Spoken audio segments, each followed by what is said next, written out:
Greetings ladies and gentlemen, and in today's video I'm going to bring you a couple of games courtesy of the MT-25 Tier 6 Russian light tank. Just before we get on to that though, have you seen this machine over here?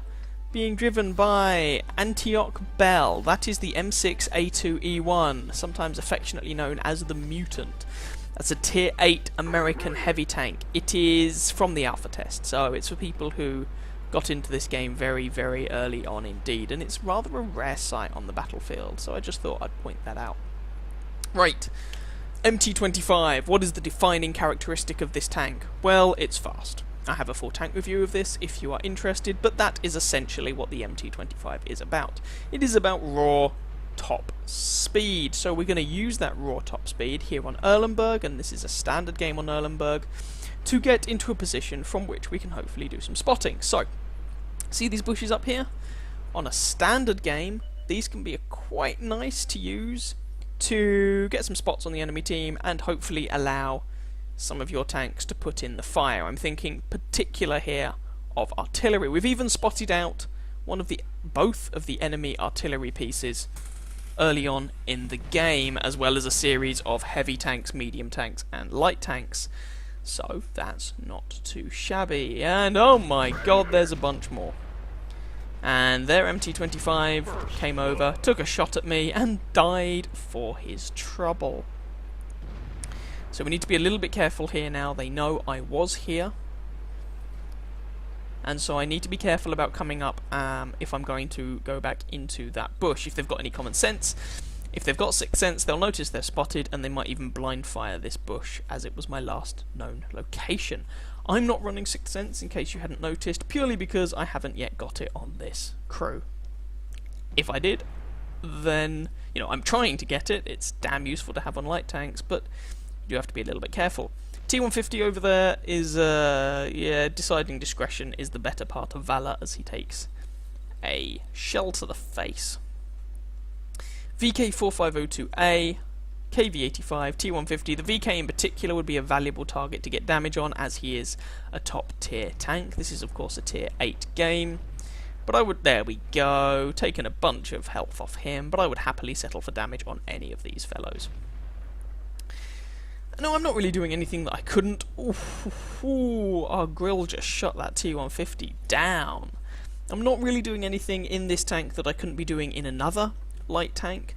The main difference here is that I had the raw speed to make it to this location in the first instance. VK does not seem in a desperate hurry to turn his turret to look at me, indicating that I have not been spotted. So even if you don't have sixth sense, you can still make a judgment call about whether or not you have likely been spotted. And now you can see that and our griller shuts the KV85 down as well. I would like to point out, our griller Vargas has a monster game, so a massive shout out to him, and I just took an 88mm shell to the face. That's the game's way of telling you, be somewhere else. I think it was that ELC who must have spotted me. Now, I consider trying to take a shot at that ELC, but hanging around here has now become a decidedly risky proposition. The enemy team have a lot of tanks on this flank, and in a light tank you don't really want to be dealing with large numbers of enemies who know where you are. Really, I should have gotten out of dodge much sooner, and I end up taking another unnecessary shell to the face, and now I'm on 101 health. You only get 570 in this tank to start with. But I finally take the hint and relocate. So, as a light tank, you really don't want to be the one holding a flank outnumbered versus multiple opponents. You want to be the one sweeping around on the victorious flank, turning up behind people and shivving them from behind. So I'm saying in chat, time for me to GTFO. Bye! We've just lost our T-28 prototype, which is kind of annoying. But, see what I managed to do from that location. I managed to, at the very least, and might have achieved a bit more than that, I managed to spot a very large chunk of the enemy team, and actually, it is about 2/3 of the enemy team who are over there. Indicating that our team on the 1 and 2 lines can push. They're going to meet relatively little opposition. I managed to spot and get the T-150 and the KV-85 killed, and get the VK4502A reduced to quite low health. Now, it cost me most of my health doing it, but even if I were to die here, in my opinion, that has been a worthwhile trade. The death of 2 tier 6 heavy tanks and the significant... oh sorry, MT-25 as well. The death of 2 tier 6 heavy tanks, 1 tier 6 light tank, and the significant mauling of a tier 8 heavy tank indicates to me that my time there was not wasted. Now, I'm trying to judge here whether I have shots at this WZ's lower plate. I take the shot to find out. Nah. Our mutant finishes him off. The lower plate on those Chinese heavy tanks is made of cheese and backed up by ammo... sorry, not ammo racks, fuel tanks. So if you can shoot the lower plate, it's often viable. Certainly you can penetrate... I don't know the exact effective thickness, and I do only have 112mm of penetration. Yeah, 112. But I've penetrated that lower plate with 140 penetration before with the AMX-12T, so... go figure. Alright. Trying to come up from an unexpected direction here. There's the Type 58. We're 6-2 up. I mean, this game is not a foregone conclusion, but 7-2. It's looking pretty good. And I'm just using the mobility of the MT-25 to be somewhere else. We do, however, have team killing. Yay, as our Leopard kills our VK. It might have been accidental, but that act turned him blue, which does not bode well for that Leopard.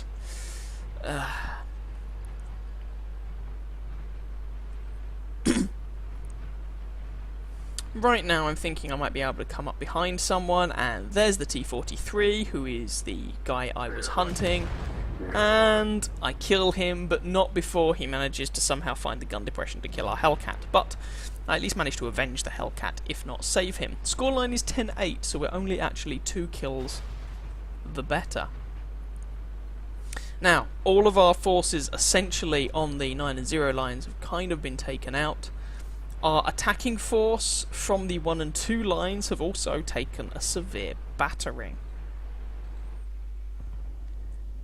Oh, and the Griller pulls off another lovely shot, taking out the enemy VK.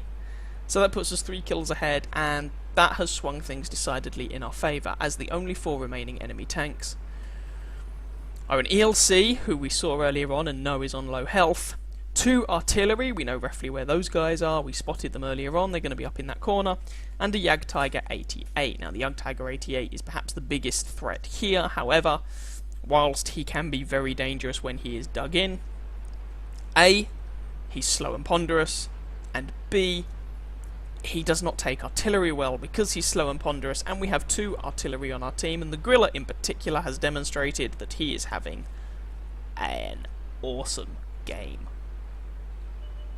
Despite the fact, of course, that technically that Griller is in a failed platoon with the other artillery piece, so yeah, it's only by 1 tier in its artillery, it doesn't really matter too much. So I'm going to pump shots into the side of the Jagdtiger 88. You can see this gun doesn't do a huge amount of damage, but the Jagdtiger 88 is having to keep his front pointed to the other guys, allowing me to just chip away at his health. Artillery has been spotted, but this guy, the Jagdtiger, really is the biggest threat here. Can I pick up the kill? Yes, I can. That's kill number 2. Mutant kills the AMX-13AM, and now there's only the AMX-13 F3 artillery piece remaining. We know where he is. We should hopefully just be able to swoop in and take this guy out. He's fired. He's all mine. I think he's actually trying to ram me to death here, but it's not going to work. I'm faster than he is. He's fast, but not fast enough. I polish him off, and that's kill number 3. And that ended up being quite a fun game in the end, despite losing most of my health toward the beginning. So, we did some scouting, we did some shooting, we did some killing, all round it was just a damn fun game.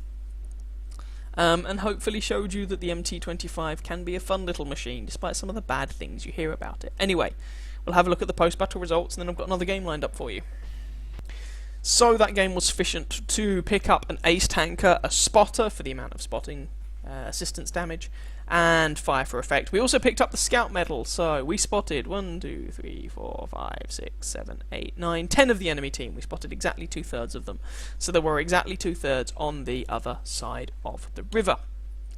We did not, however, finish first on our team. That place goes to our fail platoon Gorilla, who did, in a tier 5 artillery piece, in a tier 8 game, he did 3,218 damage, picked up 4 kills and got 1,278 base experience, which is incredibly impressive, especially when you consider that as an artillery piece, he wasn't spotting for himself, so he only picked up something like half the credits and experience for that damage because someone else would have been spotting for him. So a massive shout out again to Vargaz, you prodded a prodigious amount of buttock.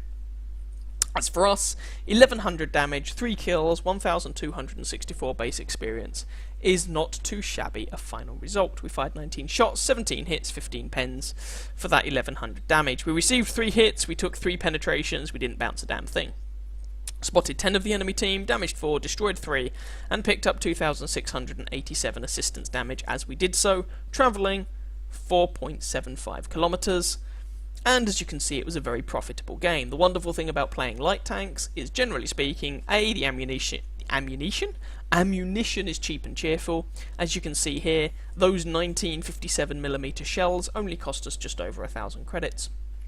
And also, because you are fairly likely to pick up a good amount of assistance damage, that is just more experience and more credits, and you haven't had to pull the trigger and fire shells or anything like that to pick them up. So 23,000 credits profit. With a premium account, it would have been 37,000 credits profit. It was a pretty darn fun game, all things considered. Here's our second game. This is a tier 9 game, and this is a very tier 9 game. 1, 2, 3, 4, 5, 6, 7. Almost half of the enemy team are tier 9. So this is the worst matchmaking the MT-25 will get. We're here on the Tundra map, which is not the best light tank map. It doesn't really have those good spotting locations, really, but we're still going to try and do something. A couple of things to note about this game. Firstly, this was the last game I ever played in the MT-25, so it would be nice to go out with a bang. And also, I do get a little bit lucky at some points in this game, or perhaps more to the point, some of my teammates save my backside. So, I don't really know what to do at the beginning here, I will be honest. I'm trying to get into a bush from which I think I might be able to get some initial spots off, but it's not really working out too well. Because I think those guys were probably actually spotted by the WZ. Now you can see from the map that our team is, well, it was forming a little bit of a lemming train going down the 1 and 2 lines. T-54, IS-3 and an Object 704 and a Leopard prototype, to be fair, have now pulled back. And are dealing with the 8, 9 and 0 lines. Our IS-3 appears to be AFK, and of course we've got some artillery. There are actually 8 artillery in this game. Now that is not usually the sort of information I like to hear, but when I'm driving a light tank, especially a light tank that is in a game in which it is massively outgunned, that actually makes me rather happy. Hello, Lorraine. As it means that I can spot and have people shoot the things I'm spotting. And I'm just going to put a few shots into that Lorraine. Thankfully that 12T doesn't hit me. Like I said, I get a little bit lucky at various points in this game. The hill has been completely uncontested. The enemy team have it, but we've managed to take up the AMX-12T, and our WZ has also managed to nail one of their artillery pieces, taking out their GW Tiger P. So the enemy is down to 3 artillery rather than 4. We still have 4 remaining. And I'm just trying to think what I'm going to do. I'm pondering spotting these guys to enable our Object 704 to shoot them. But I'm very wary that I only have 570 health and there's some big scary guns in this game. Oh, our T-30 nails their Leopard prototype, which is nice. Nope, doesn't appear to be anything there. Okay. And oh, good lord, there's the Lorraine. And oh, there's a WZ. Okay, run away, run away, run away. He misses. And breathe. and takes a 152mm BL-10 shell to the face, which kind of makes him regret many of his life decisions up to this point. And then artillery smacks him. He's got 300 health left, but the enemy MT-25 is giving our Leopard prototype problems, so I'm going to make myself useful and protect our Leopard's flank by engaging this MT, my counterpart on the enemy team. One more shot. Flank successfully secured. And now I see a potential opening. The enemy team have some tanks up on the hill. They also have a tortoise around our base, which is slightly disconcerting. But it looks like they might have left this riverbed a little bit lightly defended. So I do dither here a little bit, I will be honest. I'm pondering whether I need to go back and give people assistance, or do I need to do something about that tortoise? But as it turns out, I eventually decide, nah, screw it. I'm a light tank, I don't want to engage these guys who actually have armour. There we go, Leopard's just nailed the WZ as well. There's only 5 of them left on the enemy team, so let's just go hunting and see what we can find. There's 3 enemy artillery pieces remaining on the enemy team. Let's see if we can nail any of them. So, Tortoise is all the way over at our base, and the T-54E1 was last spotted on the hill. However, ooh, hello S-51, our Leopard has since gone to the hill, come back, and not found the aforementioned T-54. So, this S-51 is so very screwed. In fact, I don't even pick up the kill, our AMX 5100 does. Leopard has found another one of their artillery pieces. If memory serves, I think it's the M12. There we go, 5120 nails him as well. Is this 5120 going for a Pascucci's medal? Only 2 enemy tanks left on the enemy team. Enemy tanks left on the enemy team as opposed to enemy tanks on the friendly team. Well, I guess you could get team killers or something. Anyway, T-54E1 is now behind me. There's the M53-55. He's just fired, so I have all the time in the world to ruin this guy's day. My alpha damage might be puny, but 2 more shots will kill him. 1 more shot. Good night, little Artie. Ah, alas, we just lost our Leopard, so I am the only one over on this side of the map, and oh crud, that's a T-54E1. He can kill me with 2 shots, and he has a 4-round autoloader. So those 2 shots are going to be spaced apart by about 2.5 seconds, but someone, I think it's the Object 704, puts a massive shell into him, giving him a very bad day indeed. And I've switched to APCR because then my penetration goes from 112 to about 180, 190, 189. Hopefully... yeah, I know, I'm great, aren't I? Hopefully making sure that I can put fire into this T-54 and nail him, and there he is. 1 shot in. Oh, I should have run away sooner. I bounce the 2nd shot. He puts 1 into me, and our artillery wrecks his face, and I get saved by my artillery. So, yeah, at various points I got a little bit lucky with the enemy missing their shots, and with our team just raining death and destruction down on anybody I spotted, which was nice. But it all came good in the end, and we managed to win that game. It was the last game I played in the MT-25. I have since sold this little machine. It grew on me with time, but as I discussed in my review of this tank, I don't think it's the best tier 6 light tank, and there are other tier 6 lights I would much rather play. Anyway, let's go and see how we did. So that was also an ace tanker game. Spotter and fire for effect once again, and as I mentioned, this was our last game that we played in the MT-25. We actually picked up our 2 marks of excellence in that game, which is nice. How did that all break down? 1,355 damage dealt, so slightly more damage than we did in the previous game. 2 kills, 1,196 base experience, and we finished at the top of our team, which for a tier 6 light tank in a tier 9 game is not too shabby. Commiserations to the enemy Tortoise, over 4,000 damage, but it just wasn't enough to win the game for his team. 24 shots fired, 18 hits, 17 penetrations. We received 1 hit, and it penetrated, and it took off most of our health. We spotted 5 of the enemy. Which 5 did we actually spot? Lorraine, RT, light tank, fair enough. We spotted 5 of the enemy team, damaged 5, destroyed 2, and picked up just shy of 2,000 assistance damage, travelling just under 3 kilometres. We didn't make quite as good a profit this time round, because we fired that few rounds of APCR, which was a bit more expensive, so pushed our ammunition costs up, but we still easily walked away with a profit there. And with a premium account, that would have been a 31,000 credit profit. It was a nice way to finish off the MT-25 grind. Very nice way. And a damn fun game. And yes, I know, as I've said, I got a bit lucky, but, you know, I can work with getting a little bit lucky every now and again. There we go. I hope you guys enjoyed that pair of light tank games. If you did, please feel free to catch some of my other videos and or subscribe to my channel. And I will get tongue-tied. And I wish you very happy hunting on that battlefield. Ciao, ciao.